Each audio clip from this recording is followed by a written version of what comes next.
Uma das maiores lutas da vida humana, especialmente, irmãos, no que diz respeito à família, é a ideia do divórcio. Você imagina uma família construída, um casal, se encontra, se apaixona, se casa, passam a viver juntos, e no meio da caminhada, da jornada, eles começam a ter problemas tão profundos entre eles. E nós sabemos que para vivermos juntos como marido e mulher, é preciso trabalharmos, mantermos firmes a nossa caminhada, não desvanecermos acreditando que apenas por causa daquilo que prometemos nós vamos viver bem como casados, mas nós precisamos levar isso à prática, viver dessa maneira, servir um ao outro, pedir perdão pelas nossas faltas, reconhecer os nossos pecados, buscar viver de modo digno. É uma jornada longa, dependendo do tempo que o Senhor nos permite juntos. Mas tantas vezes você encontra casais que vão dizer, nós não conseguimos mais viver juntos, e eles vão se divorciar. Acontece que nos nossos dias se multiplicam os conceitos de divórcio onde ninguém tem culpa. Então todo mundo é muito bom, todo mundo é muito honesto, todo mundo é muito justo. Então as pessoas não falham. Então você diz, por que vocês estão se separando? Porque nós somos tão amigos, tão bons que é estranho, é um tipo de conceito de divórcio que não tem sentido algum. Certa vez um colega disse que numa determinada igreja e que tinha divórcios costumeiramente nessa igreja local, um dia ele ouviu um casal que veio ao conselho declarar que ia se divorciar e o discurso dos dois era o seguinte: nós somos amigos, nós gostamos um do outro, nós temos uma vida muito boa. E era tanta coisa boa que o pastor disse, irmãos, eu estou angustiado agora, porque meu casamento não é perfeito assim, e eu vivo com a minha esposa há tanto tempo, e vocês, um casamento tão perfeito, estão se divorciando. É a tentativa de dizer que nós somos tão maduros que não há culpa no divórcio, e que ninguém tem falta nisso. A televisão está cheia desse divórcio. Um padrão totalmente equivocado, que não tem nenhum tipo de entendimento das Escrituras acerca disso. O divórcio, irmãos, é algo que acontece na Bíblia também. A Bíblia reconhece fundamentos para o divórcio, por exemplo, a infidelidade de um dos cônjuges, o abandono do lar, onde nem o governo civil, nem a igreja consegue fazer com que eles voltem a viver juntos. Então é algo que não tem como remediar, mas nós ouvimos o Senhor dizer em Malaquias 2,16, eu odeio o divórcio. Eu odeio o divórcio. É terrível quando alguém é forçado, irmãos, a se separar quando mesmo não quer se separar. Esse é um dos grandes privilégios que o pastor tem de fazer casamentos, de celebrar casamentos. E nos casamentos você tem troca de votos. E o homem diz para a mulher que vai ser fiel a ela até a morte, que vai cuidar dela na saúde e na doença, na pobreza e na riqueza, que ele vai zelar por ela todos os dias da sua vida. A mulher diz ao homem a mesma coisa, que vai ser submissa a ele, cuidar dele na pobreza, na riqueza, não importa as circunstâncias, eles viveram juntos até o fim, e eles votam isso diante do Senhor e dos homens. Agora, irmãos, acontece que também a Bíblia fala do divórcio entre Deus e Israel. E a razão desse divórcio que Deus estabelece com a nação de Israel por um dado aspecto é porque Israel foi infiel ao Senhor tantas vezes. Quando Israel se submete aos falsos deuses, quando a nação se curva diante dos ídolos, as Escrituras falam que eles praticavam adultério ali, e que eles eram chamados de adúlteros ali. E nós podemos ver na palavra de Deus que quando o Senhor se toma a nação de Israel por seu povo, lá em Êxodo, no capítulo 6, verso 7, ele diz, não é? Eu tomarei você para ser meu povo, e eu serei o teu Deus. Está lá em Êxodo 6, 7, era essa linguagem, tu és o meu povo, eu sou o teu Deus. E quantas vezes Israel quebrou a aliança, quantas vezes Israel transgrediu o mandamento do Senhor. E o Senhor perdoou os pecados de Israel, foi misericordioso para com eles. Todos os fundamentos para um divórcio estavam estabelecidos ali, mas Deus sempre perdoava o pecado de Israel. Então eu tenho nesse texto de Hebreus, no capítulo 8, irmãos, uma linguagem de quebra de votos. E o Senhor promete fazer algo melhor do que aquilo que foi feito no período do Antigo Testamento. Volte-se comigo, por favor, para o verso 8, quando ele diz, e de fato, repreendendo-os, diz, eis que vem dias, diz o Senhor, e firmarei nova aliança com a casa de Israel e com a casa de Judá. Uma nova aliança. Aqui é a citação do capítulo 31 do livro do profeta Jeremias. É a citação dessa sessão. Queria que você abrisse comigo lá Jeremias, capítulo 31. Por favor, irmãos, veja como que isso é citado no texto como um todo. Jeremias, capítulo 31. Veja como a Escritura trata exatamente com essa linguagem. Aqui é uma citação, pela maneira até como Hebreus coloca, não é? Você vai ver ainda o texto entrando um pouco. Isso é uma forma de descrever que o que ele está falando aqui é algo que foi citado no Antigo Testamento anteriormente. Então, em Jeremias 31, o profeta diz assim, acompanhem comigo, por favor, irmãos, a partir do verso 31 do livro do profeta Jeremias, ele diz, 31 em diante, eis aí vem dias, diz o Senhor, em que firmarei nova aliança com a casa de Israel e com a casa de Judá, não conforme a aliança que fiz com seus pais no dia em que os tomei pela mão para os tirar da terra do Egito, porquanto eles anularam a minha aliança, não obstante eu os haver desposado, diz o Senhor. Porque esta aliança que firmarei com a casa de Israel, depois daqueles dias, diz o Senhor, na mente lhes imprimirei as minhas leis, também no coração lhes inscreverei. Eu serei o seu Deus, eles serão o meu povo. Não ensinará jamais cada um ao seu próximo, nem cada um ao seu irmão, dizendo, conhece ao Senhor, porque todos me conhecerão, desde o menor até o maior deles, diz o Senhor, pois perdoarei as suas iniquidades.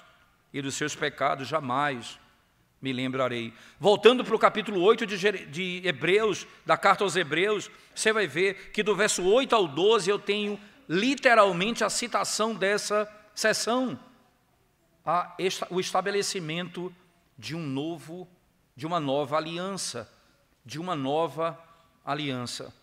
Primeiro, deixa eu colocar para vocês, irmãos, que a ideia de algo novo na Bíblia não é algo que não existia antes, não é algo inovador. Existem duas palavras gregas que traduzem a ideia de novo. Uma é algo que não existia antes, a outra é a palavra que está associada à ideia de algo que é chamado renovação ou completude das coisas. Aquilo que era anunciado aqui, foi anunciado aqui, agora é completado na sua totalidade lá na frente. Por isso é chamado de novo. Jesus Cristo, ele diz, este é o sangue da nova aliança, está lá no texto de Mateus capítulo 26. Você vai lembrar que Jesus está citando ali, Êxodo capítulo 20, melhor dizendo, capítulo 24, no versículo 8, quando Moisés mata o cordeiro, depois de entregar toda a lei ao povo, ele vai aspergir aquele sangue sobre os que estavam presentes ali. E ele diz, este é o sangue da aliança. Êxodo 24, verso 8. Aqui Jesus pega o cálice e diz, esse é o cálice da nova aliança. Isto é, o meu sangue que foi derramado para perdão de pecados. O novo na Bíblia tem a ver com renovação, por quê? Lembre-se, as coisas antigas passaram, e eis que tudo se fez novo. Quando nós lemos os Salmos, irmãos, dizendo, nós cantamos um cântico novo. É engraçado que para isso as bandas modernas usam esse salmo para dizer a igreja precisa escrever novas músicas. Um cântico novo não é uma nova letra, é a mesma verdade renovada na alma, onde o sentido dela se faz presente. A Bíblia diz, irmãos, também, por exemplo, nós aguardamos um novo céu e uma nova terra. O sentido é, esse céu e essa terra serão renovados, transformados. Farei uma nova aliança convosco. Uma aliança que é distinta da anterior, mas está linkada a ela, sem dúvida alguma. E o que é que essa aliança diz, irmãos? Voltemos para o texto, por favor. Farei, eis que vem dia, diz o Senhor, e firmarei nova aliança com a casa de Israel e com a casa de Judá, não segundo a aliança que fiz com seus pais, no dia em que os tomei pela mão para os conduzir até fora da terra do Egito. Pois eles não continuaram na minha aliança e eu não atentei para eles, diz o Senhor. Ora, o que é que a aliança do Senhor afirma, irmãos? Qual é a lógica dessa aliança? A lógica dessa aliança é, eu serei o teu Deus e tu serás o meu povo. Meu Deus, eu sou o teu Deus, tu és o meu povo. Se você olhar no capítulo 8 ainda, versos 6 e 7, preste bem atenção comigo, irmãos. Texto que nós trabalhamos domingo, no último domingo da exposição de Hebreus. Agora, com efeito, obteve Jesus ministério tanto mais excelente, quanto é ele também mediador de superior aliança, instituída com base em superiores promessas. Porque se aquela primeira aliança tivesse sido sem defeito, de maneira alguma estaria sendo buscado lugar para uma segunda. O que é que ele está dizendo?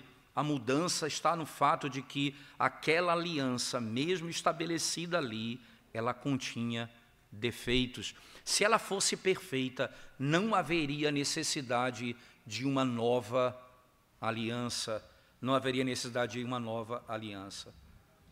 No verso 13 do capítulo 8 de Hebreus, nós temos a declaração, quando ele diz nova, torna antiquada a primeira. Ora, aquilo que se torna antiquado e envelhecido está prestes a desaparecer. Aqui eu posso pensar em alguns pontos importantes, eu diria. Primeiro, se está prestes a desaparecer, lendo o texto como ele está, eu posso pensar que ele vai desaparecer ainda.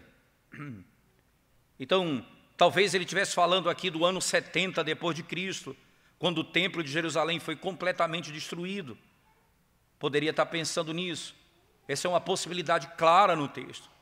Mas, por outro lado, também é possível que ele esteja descrevendo aqui o fato que já aconteceu nesse processo da história, em que o que ele está dizendo aqui? Que aquilo que aconteceu com Cristo, isto é, a obra de Cristo, aquilo que ele veio fazer, aquilo que ele veio realizar, fez com que, manifestadamente, desaparecesse aquilo que já havia sido ensinado e praticado anteriormente.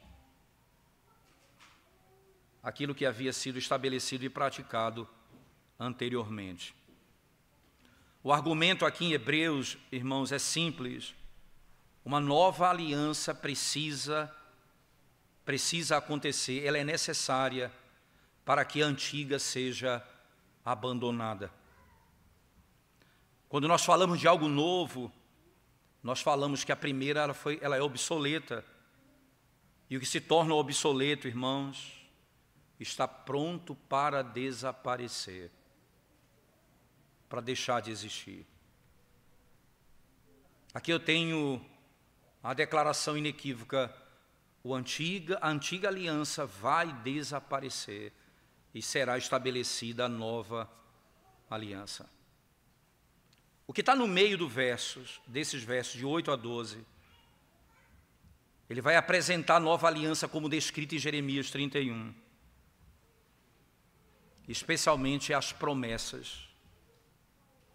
Veja, se você voltar comigo, irmãos, ainda mais uma vez, para o verso 6 ele diz: ele é também mediador de superior aliança, instituída com base em superiores promessas.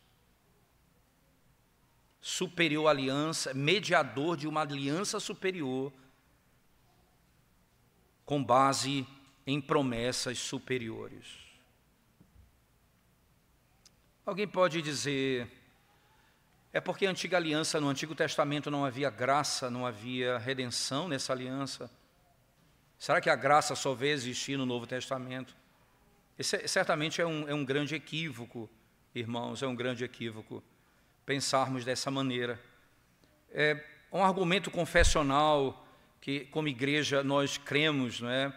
Ela está estabelecida ali no capítulo 7 da Confissão de Fé, em que, na nossa confissão, quando trata acerca do tema do pacto de Deus com o homem, ela descreve no parágrafo 5º e 6º, especialmente no 5º, o seguinte detalhe. Ele vai descrever as características do antigo pacto, do Antigo Testamento, e ele vai dizer que o que é distinto do período do Novo Testamento não é a substância, mas é a forma.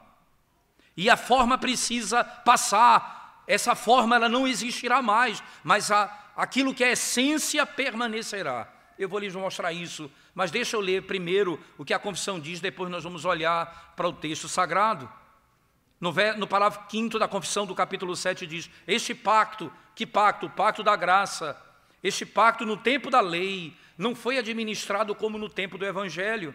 Sob a lei, isto é, no período do Antigo Testamento, ela foi administrada por promessas, profecias, sacrifícios, pela circuncisão, pelo cordeiro pascual e outros tipos e ordenanças dadas ao povo judeu.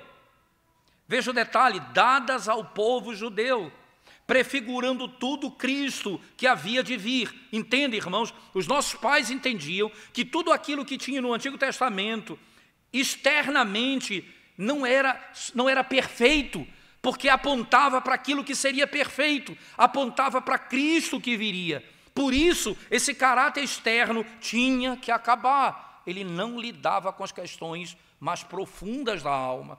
E aí ele continua na nossa confissão. Ele diz: por aquele tempo, essas coisas, pela operação do Espírito Santo, foram suficientes e eficazes para instruir e edificar os eleitos na fé do Messias prometido, por quem tinham plena remissão dos pecados e a vida eterna. Essa dispensação chama-se Velho Testamento.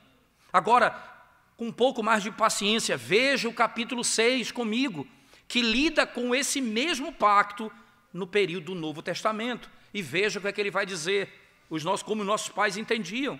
Sob o Evangelho, quando foi manifestado Cristo, a substância, as ordenanças pelas quais este pacto é dispensado são a pregação da palavra e a administração dos sacramentos do batismo e da ceia do Senhor.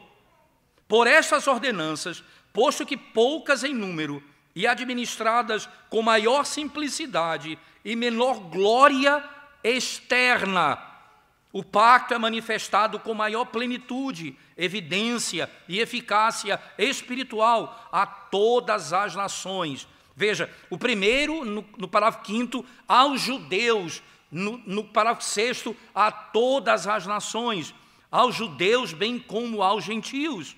É chamado o Novo Testamento. Agora veja a conclusão. Não há, pois, dois pactos de graça diferentes em substância, mas um e o mesmo sobre várias dispensações. Havia um único pacto, o pacto da graça. Acontece que no período do Antigo Testamento, a maneira como ele era administrado era imperfeita, porque apontava para aquele que era perfeito. Era necessário haver uma transformação aqui. E exatamente nisso, irmãos, que Jeremias trabalha aqui nesse caso. Exatamente aqui que ele trabalha. Ele diz: as promessas são superiores. Quais são as promessas que ele tem, irmãos? Quais foram as promessas que ele concedeu, né? Veja, deixa eu repetir isso para os irmãos. O problema com o pacto antigo não era a falta de graça. Não era esse o problema. Qual era o problema, irmãos? O problema está no verso 9 do capítulo 8. Veja o problema comigo, Hebreus, verso 9. Não segundo a aliança que fiz com seus pais, no dia em que os tomei pela mão, para os conduzir até fora do Egito, pois eles não continuaram na minha aliança, e eu não atentei para eles, diz o Senhor. Eu não me preocupei com eles. Eles não permaneceram na minha aliança. O problema foi a infidelidade do povo. O problema foi a infidelidade da nação. É só você ler o Antigo Testamento, meus irmãos, e você vai perceber uma história de idolatria contínua, uma história de infidelidade contínua. Ainda com a mesma imagem do divórcio, Israel era descrito como uma esposa adúltera. Jeremias, irmãos, ele vai descrever isso dessa maneira, como eu estou dizendo, no capítulo 3 do profeta Jeremias. Capítulo 3 do profeta Jeremias, no versículo 2, o profeta Jeremias diz assim, preste atenção comigo, por favor, Jeremias capítulo 3, versículo 2.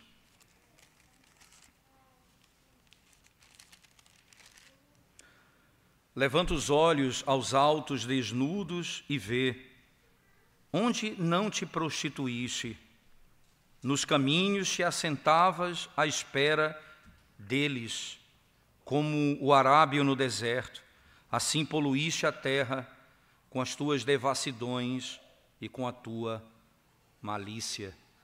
Veja, levanta os olhos aos altos desnudos e vê, onde não te prostituístes.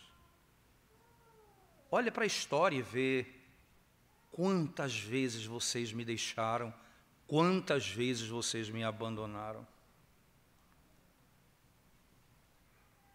Isso é o que acontece quando as pessoas rejeitam ao Senhor, irmãos. Eles não permaneceram na minha aliança. E aí, Deus nunca rejeitará ninguém sem que primeiro ele tenha rejeitado o Senhor primeiro. Eu vou repetir isso. Deus nunca rejeitará ninguém sem que primeiro ele tenha rejeitado o Senhor primeiro. O resultado, irmãos, foram derrotas, derrotas e derrotas. A destruição da terra de Israel, a destruição do templo, a destruição da monarquia. Eles foram devastados como nação inteira. É isso que o profeta Jeremias vai profetizar nesse livro. Eles foram devastados por causa dos seus pecados. Se salvação significa libertação da escravidão, como aconteceu no Egito, irmãos, rejeitar a Deus significa retornar à escravidão na forma do cativeiro babilônico, que é o que vai acontecer no período do profeta Jeremias. Eles foram libertos e agora estão retornando ao cativeiro, como vai acontecer no período da Babilônia. Deixa eu fazer uma aplicação direta às nossas vidas hoje, nesse primeiro momento, irmãos. As pessoas olham e pensam assim: rejeitar a Deus abre as portas para a liberdade. Eu posso fazer o que eu quero, sem restrição.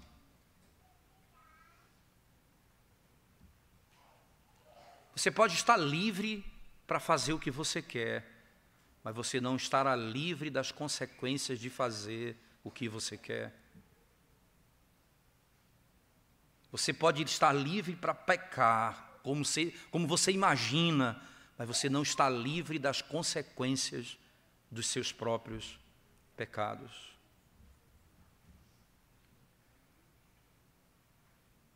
Richard Philip, comentando esse texto, diz: a cultura ocidental é uma vasta ilustração deste princípio. A cultura ocidental rejeitou Deus. Agora nós temos que lidar com uma vasta escala de impiedade em todos os níveis. Em todos os níveis. O verso 9 diz, do capítulo 8, segundo o texto sagrado, ele diz: eles não continuaram na minha aliança. Eles não continuaram na minha aliança. Isso poderia acontecer com qualquer povo, qualquer nação, irmãos. Se você rejeita o cuidado especial de Deus sobre você, se você rejeita a lei de Deus sobre você, se você rejeita viver como Deus ordena que você viva, o salário do pecado é a morte, é a destruição, é a condenação, não há saída para você. De quem é a culpa da quebra desse pacto? Segundo o autor da carta aos Hebreus, citando Jeremias, é o povo, por causa da sua infidelidade. Nós ouvimos o Senhor falar, por meio da boca do apóstolo Paulo a Timóteo: ainda que sejamos infiéis, o Senhor permanece fiel, porque não pode negar-se a si mesmo. A culpa não é de Deus, porque Deus nunca será infiel, porque isso é contrário à sua natureza, à sua própria natureza.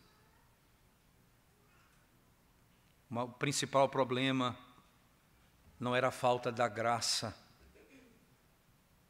mas era uma administração externa da salvação. Apenas uma administração externa. Apenas aspectos externos. O lavar com águas, o ser purificado com sangue de touro ou de animais. Era apenas algo externo. Isso não mudava o coração deles.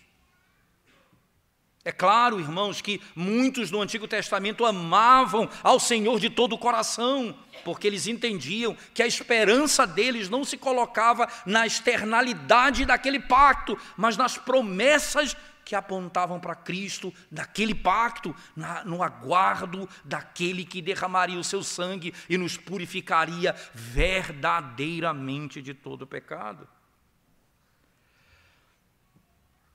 O que é que Deus promete aqui? Quais são as promessas que são estabelecidas aqui, meus irmãos? Queria que você prestasse atenção comigo no verso 10. Primeira promessa, veja comigo, por favor.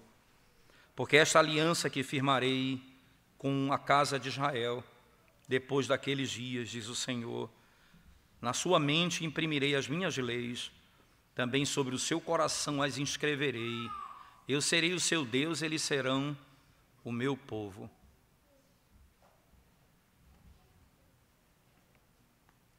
Olha que detalhe interessante. A lei é perfeita, é santa, mas qual era o problema da lei? Não era, irmãos, a lei. O problema da lei era o meu coração, a minha natureza caída. No Antigo Testamento, Deus entregou essa lei ao povo. Só que aquele pacto não dava habilidade para o indivíduo receber aquela lei, amar a lei de Deus e guardar aquilo que o Senhor requeria deles. Eles receberam a lei, mas não poderiam, pela externalidade daquele pacto, obedecer à lei de Deus.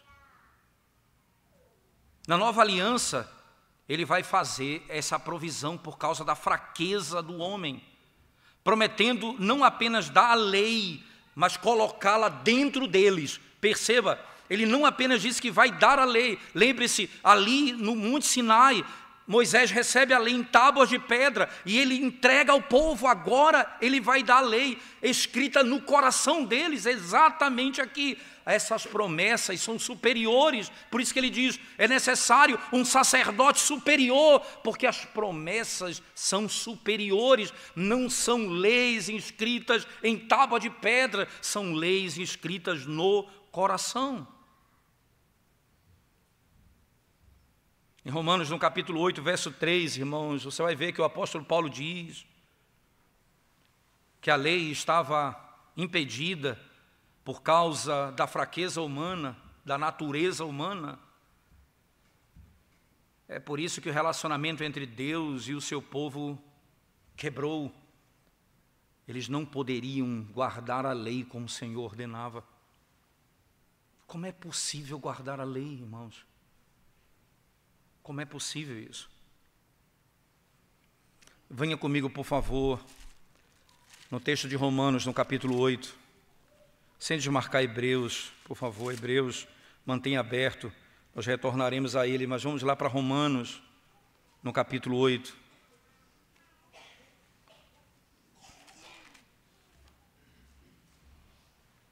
Veja o que diz a Escritura Sagrada, a partir do verso 1, mas especialmente o verso 3.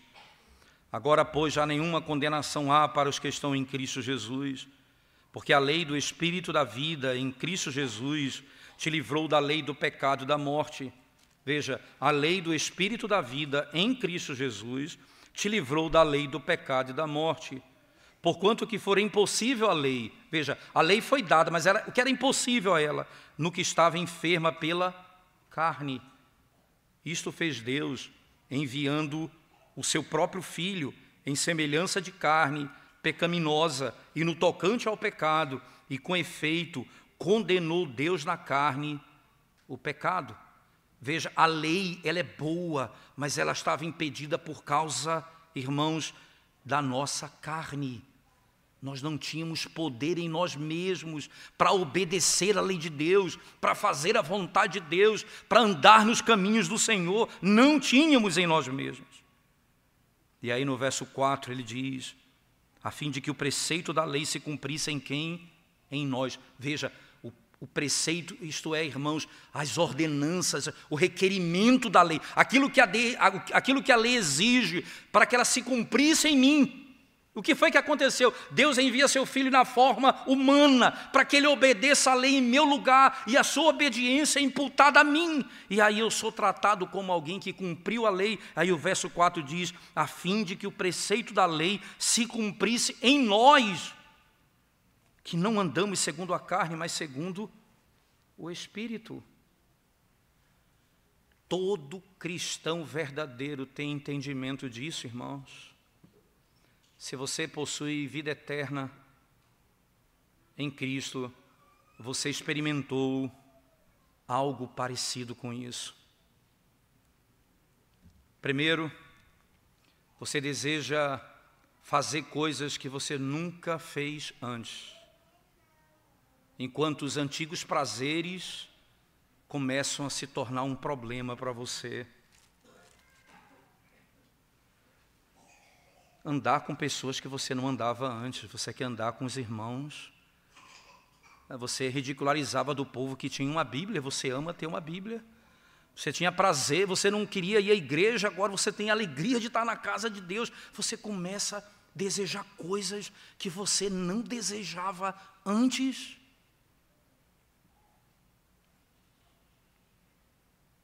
Lembro-me um dia, expondo o Salmo 1, numa igreja em que eu era seminarista aqui no Grande Recife.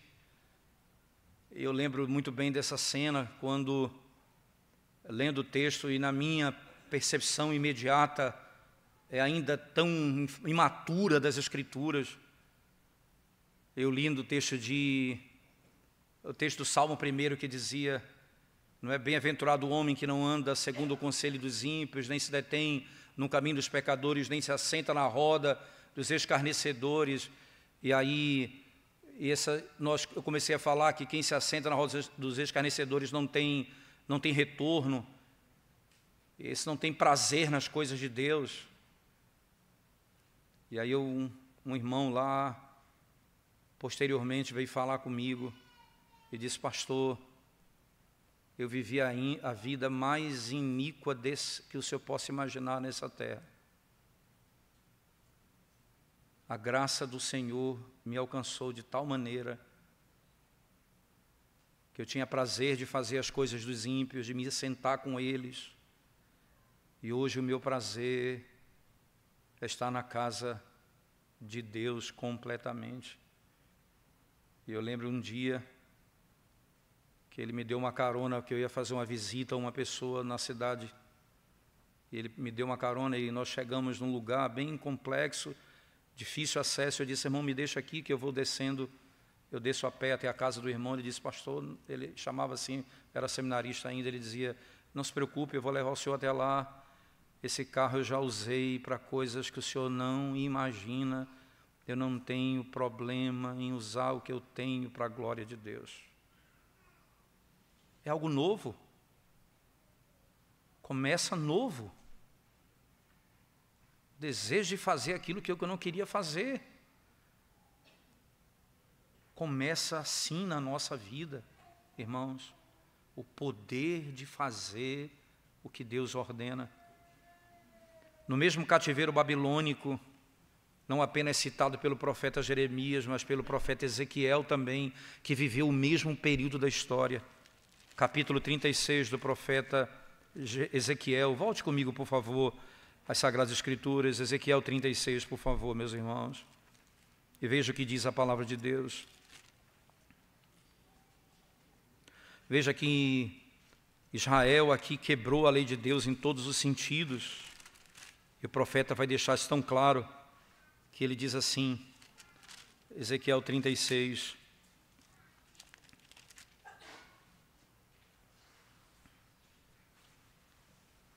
Veja, irmãos, verso 16, ele diz assim: veio a mim a palavra do Senhor dizendo: filho do homem, quando os da casa de Israel habitavam na sua terra, eles a contaminaram com seus caminhos. Só preste atenção, irmãos, quem são os sujeitos e os sujeitos das frases aqui nesse momento? Sempre Israel, o povo de Deus. Lembre-se, Deus não é o sujeito dessas frases. Preste atenção. Filho do homem, quando os da casa de Israel habitavam na sua terra, eles a contaminaram com seus caminhos e as suas ações, como a imundícia de uma mulher em sua menstruação, tal era o seu caminho perante mim. Agora ele diz: eu derramei, pois, o meu furor sobre eles, por causa do sangue que derramaram sobre a terra e por causa dos seus ídolos com que a contaminaram. Espalhei-os entre as nações e foram derramados pelas terras. Segundo os seus caminhos, segundo os seus feitos, eu os julguei. Em chegando as nações para onde foram, profanaram o meu santo nome, pois deles se dizia: são estes o povo do Senhor, porém tiveram de sair da terra dele. Lembre-se que Paulo vai dizer isso lá em Romanos: o meu nome foi motivo de chacota entre as nações, e exatamente isso, eu espalhei vocês por entre as nações, e o meu nome foi motivo de chacota lá, porque tiveram de dizer: eles abandonaram a terra que Deus lhes deu por promessa. Ele continua: mas tive compaixão do meu santo nome, que a casa de Israel profanou entre as nações para onde foi.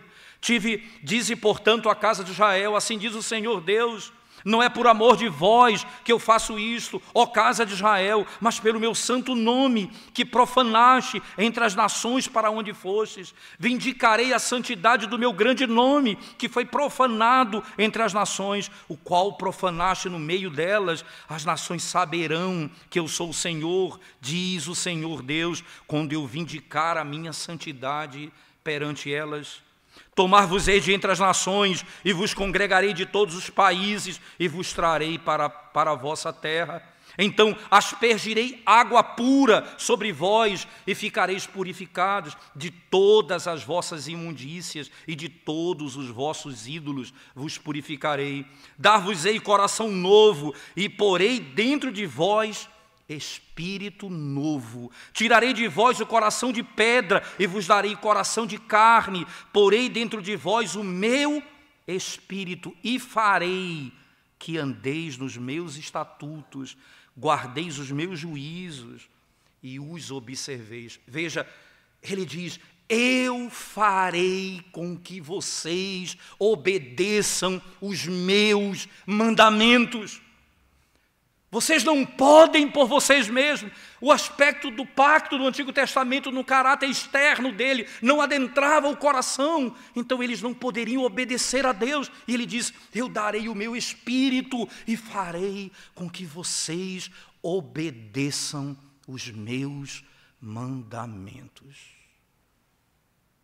É impossível obedecer os mandamentos do Senhor sem o Espírito do Senhor.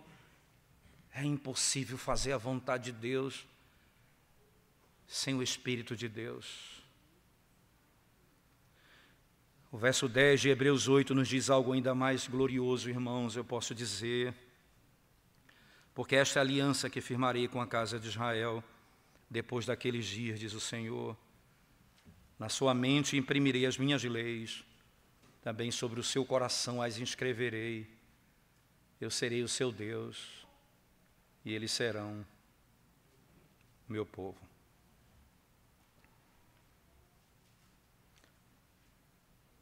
Eu as inscreverei, imprimirei as minhas leis, coração sobre o seu coração as escreverei. Primeiro na sua mente, depois no seu coração. Eles vão ouvir. Primeiro eu vou conhecer a verdade, a minha mente vai ser renovada. Depois eu vou amar a verdade. Há uma distinção clara, irmãos, entre conhecer e amar. Muitas vezes a nossa mente é cheia de inconhecimento, mas nós não amamos o que conhecemos.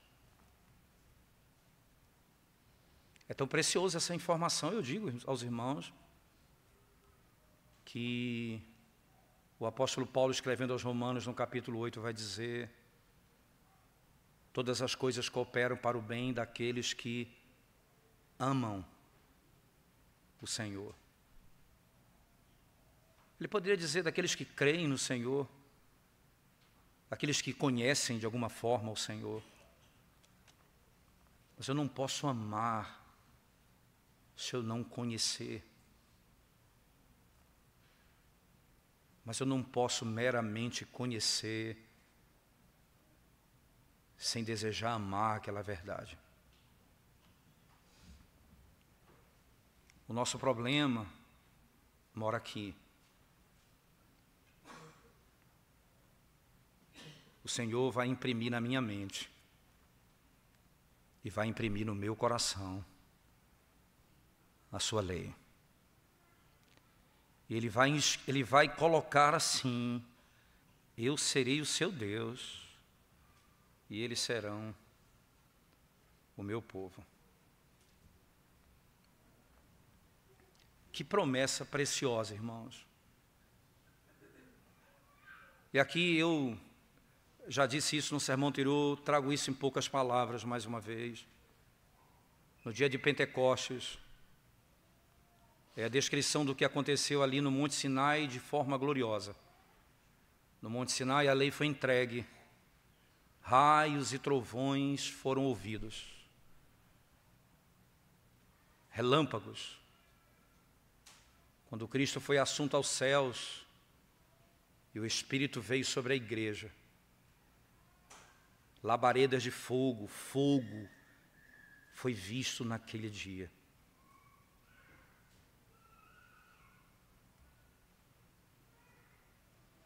O Espírito foi derramado.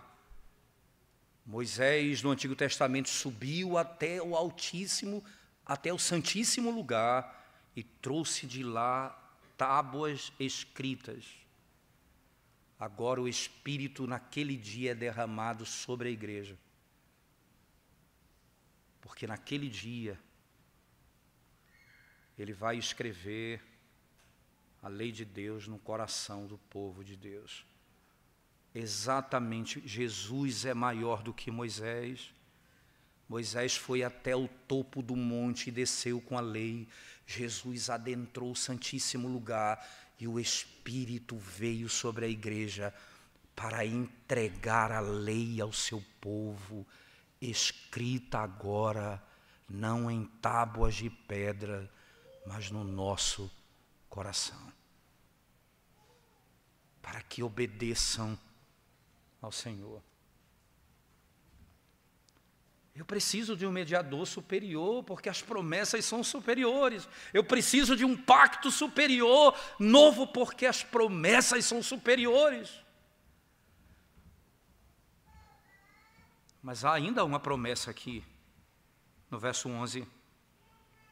E não ensinará jamais cada um ao seu próximo, nem cada um ao seu irmão, dizendo, conhece ao Senhor, porque todos me conhecerão, desde o menor deles até o maior.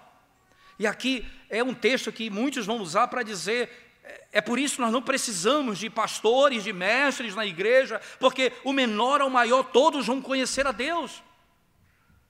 Esse conhecimento aqui, irmãos, não é o conhecimento que um pastor pode conceder a alguém. Esse conhecimento aqui não é o conhecimento que um presbítero pode dar a alguém. Esse conhecimento não é o conhecimento que um doutor na lei pode dar a alguém.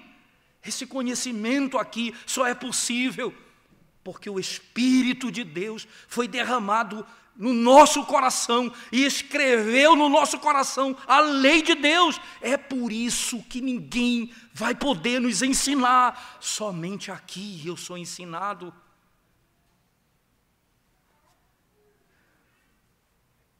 Não haverá necessidade de ensino. Eu não poderei te ensinar se os teus pecados não forem perdoados. Porque você não vai compreender nada se os teus pecados não forem perdoados.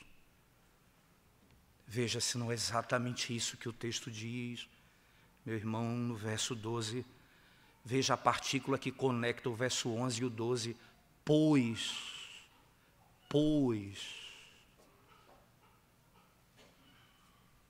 Sabe por que não haverá necessidade que ninguém ensine? Porque para com as suas iniquidades usarei de misericórdia, e dos seus pecados jamais me lembrarei. Quando eu for perdoado,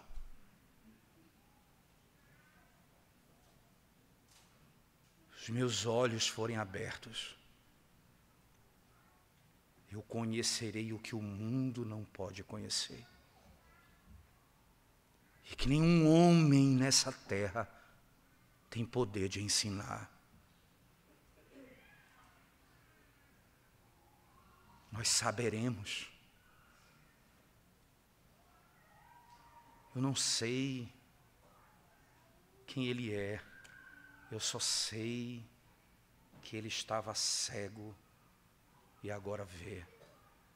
Eu só sei que os meus pecados foram perdoados em Cristo. O sangue do Cordeiro não me lava externamente, mas purifica o meu coração, verdadeiramente. Jeremiah Burroughs, um puritano, chega a dizer, é como se todos os pontos se conectassem. É como se os pontos que estão soltos se conectam de tal maneira que agora eu sei, eu conheço, os meus olhos podem ver, o Senhor perdoou os meus pecados. Já não há mais condenação para mim. Não há necessidade, porque esse ensino é o Espírito quem nos dará. Só Ele nos dará. Perceba como isso é tão precioso, meus irmãos, que a linguagem usada aqui é a linguagem que remonta à antiga aliança. Porque a substância é a mesma, a forma externa é diferente, a substância é a mesma. Se não, veja, para com as suas iniquidades usarei de misericórdia, e dos seus pecados jamais me lembrarei, e dos seus pecados jamais me lembrarei. Isso é uma citação de Jeremias 31, mas também podemos ir ali para Miqueias, no capítulo 7, irmãos. Miqueias, no capítulo 7, você vai encontrar isso no profeta Miqueias, no capítulo 7, quando ele diz assim, nos versos 18 a 20, presta atenção, quem, ó Deus, é semelhante a ti, que perdoas a iniquidade e te esqueces da transgressão do restante da tua herança. O Senhor não retém a sua ira para sempre, porque tem prazer na misericórdia.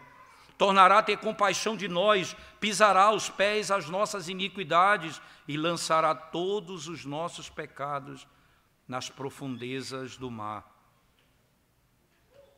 O perdão de pecados é descrito com a destruição de Faraó e seu exército no Mar Vermelho. Eles foram afogados ali. Ele diz, os nossos pecados serão completamente afogados em Cristo. A misericórdia do Senhor nos seguirá todos os dias da nossa vida. Ele não se lembrará mais dos nossos pecados, irmãos.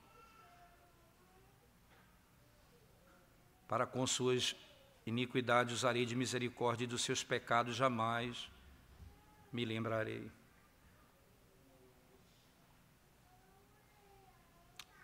Vou pensar em casamento.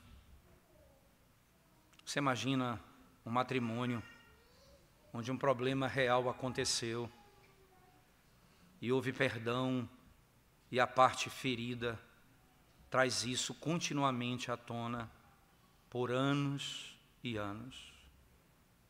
Eu não esqueci o que você fez.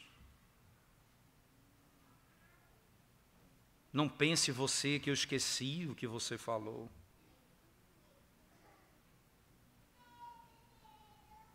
O pecado está sempre lá, como um veneno que vai destruir o relacionamento. O nosso relacionamento com Deus não é destruído, porque aquele que foi ofendido e perdoou os nossos pecados, jamais se lembrará dele, esqueceu deles para sempre. Ele perdoou os nossos pecados. Ele esqueceu de todas as terríveis coisas que você fez contra ele. Todas as terríveis coisas que você fez, que eu fiz contra ele. E nós podemos ouvir, como no Salmo que nós cantamos hoje pela manhã, meus irmãos, como no Salmo de número 103, especialmente no verso 12, o salmista diz assim, 103, verso 12, quanto dista o Oriente do Ocidente, assim afasta de nós as nossas transgressões. Como é que eu posso vencer? Como é que eu posso ir adiante se eu carrego uma culpa por causa do pecado que cometi no meu relacionamento com Deus. É a única maneira que eu tenho de manter-me firme nessa caminhada, é porque nesse pacto a promessa é que Ele perdoa os meus pecados e não lembra deles jamais.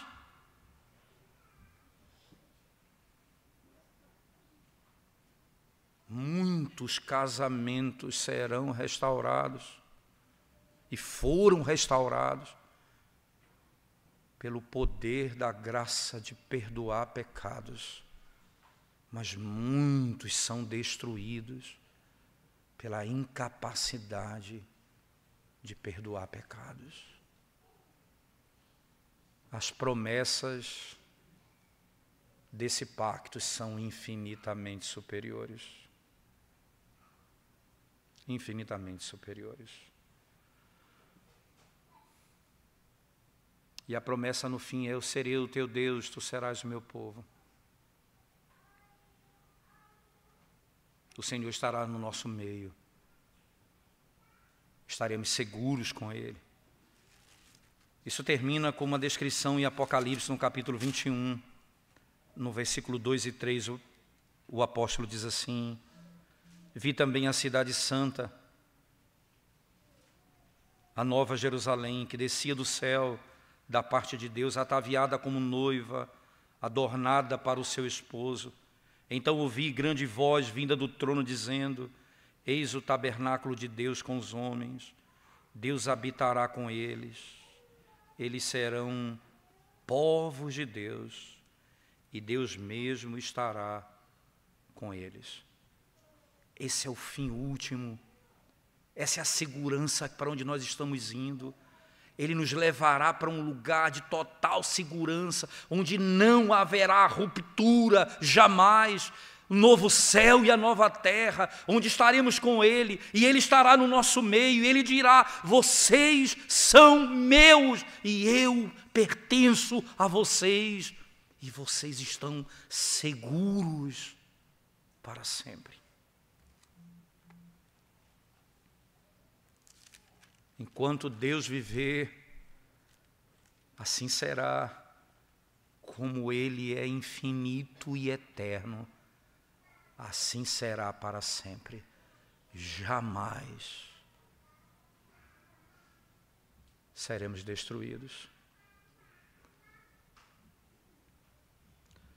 Meus irmãos, não apenas os judeus no Antigo Testamento cometeram esse grave pecado, nós hoje também cometemos. Quando confiamos apenas nos aspectos externos da aliança, quando acreditamos que apenas porque fazemos o que é externamente ordenado, mas se o nosso coração não está diante do Senhor, se a nossa alma não está devotada a Ele, se os nossos pecados não estiverem verdadeiramente perdoados em Cristo, nós vamos sucumbir no final. Então, meus irmãos, adentre a casa de Deus para adorar o Senhor domingo após domingo, mas venha com a ideia clara e inequívoca diante de quem vocês estão, quem é o Deus que vocês adoram, o que Ele fez por vocês e como Ele salvou a vida de vocês. Encham a alma de reverência, de temor, de majestade, de glória, sabendo que é o Deus eterno que nós adoramos. Nós não apenas fazemos o que Ele nos manda, nós queremos amar, fazer o que Ele nos manda. O salmista não disse isso de graça. O meu prazer está na lei do Senhor. O meu prazer. Mas se estivermos em Cristo, ninguém poderá nos destruir. Nem poderemos perder aquilo que já temos nele. Porque esse é o Deus da misericórdia, que se compadece de nós. Vamos curvar nossa cabeça e orar ao Senhor, irmãos, mais uma vez. Bendito Deus, Pai do nosso Senhor e Salvador Jesus Cristo, ó, dá-nos da Tua graça, Senhor. Ó, dá-nos da Tua graça, Senhor. Ó, derrama sobre nós a Tua graça, ó Deus. Pelo Teu poder, por Teu Espírito, visita-nos, Senhor. Para que possamos amar ao Senhor de fato e de verdade. De todo o nosso coração, Senhor, de toda a nossa alma, todo o nosso entendimento, Senhor. É impossível não amar a Cristo, conhecendo a obra dele. E quanto mais conhecemos um pouquinho mais nós amamos ao nosso Senhor. Bendito seja o Teu nome, Senhor Jesus Cristo, hoje e para sempre. Bendito seja o Teu nome, ó Deus triuno, hoje e para sempre. No Teu nome nós oramos. Amém.